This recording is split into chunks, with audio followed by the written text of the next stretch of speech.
ప్రేక్షకులకు నమస్కారం.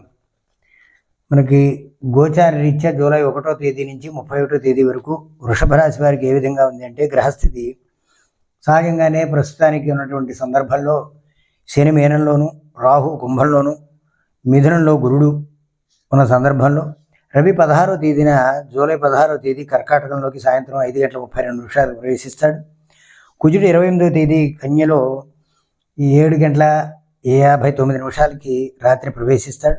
బుధవారం అలాగే బుధుడు వక్రగతి ఉన్నప్పటికీ కూడా 30వ తేదీ సింహంలోకి సాయంత్రం 4:45 ప్రవేశించడం. శుక్రుడు 26వ తేదీ మిథునంలోకి ప్రవేశించేటువంటి సందర్భం ఉదయం 8:55 అయితే ఈ ద్వాదశ రాశులు కూడా లో వృషభ రాశికి ఏ విధంగా ఉంది అనేటువంటి విషయాన్ని కనుక ఆలోచించినట్లయితే, వృషభ రాశి వారికి అనుకూలమైనటువంటి కొంత పరిస్థితులు కనపడుతున్నప్పటికీ కూడా కుజుని ద్వారా కొంత అననుకూలమైనటువంటి జూలై 25 నుంచి కొన్ని వ్యతిరేకతలు అనేటువంటివి వస్తూ ఉంటే, మానసిక ఒత్తిళ్ళు అనేటువంటివి వస్తూ ఉంటాయి.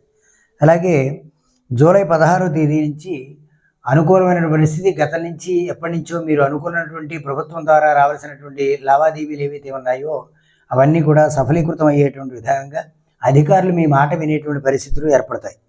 అలాగే జూలై 30వ తేదీ నుంచి వ్యాపారపరమైనటువంటి విషయాల్లో అనుకూలత ఉంటుంది. అప్పటిదాకా కొంత ఇబ్బందికరమైనటువంటి పరిస్థితులు ఉన్నప్పటికీ కూడా జూలై నెలాఖరిని అనుకూలమయ్యేటువంటి పరిస్థితులు. ఇక శుక్రుడు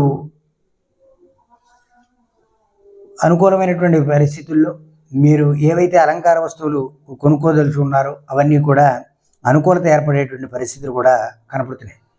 అంతేకాదు మరింత అనుకూలమైనటువంటి పరిస్థితికి కుజుడు ప్రస్తుతానికి జూలై 28వ తేదీ దాకా కొంత అనుకూలత అననుకూలత అనేటువంటి పరిస్థితి ఉన్న కారణంగా కుజుని యొక్క అనుగ్రహం పొందడం కోసం, మిగిలినవన్నీ కూడా సవ్యంగా జరగడం కోసం సుబ్రహ్మణ్యేశ్వర స్వామి ఆరాధన చేయడం చాలా మంచిది. లేదా పుట్ట చుట్టూ ప్రదక్షిణం చేసి ఆ పుట్టమన్నుని బొట్టుగా ధరించడం వల్ల అద్భుతమైనటువంటి ఫలితాలు లభిస్తాయి. మిత్రులారా, సబ్స్క్రైబ్ చేయండి, షేర్ చేయండి, లైక్ చేసి అనేక విషయాలు తెలుసుకోండి. నమస్కారం.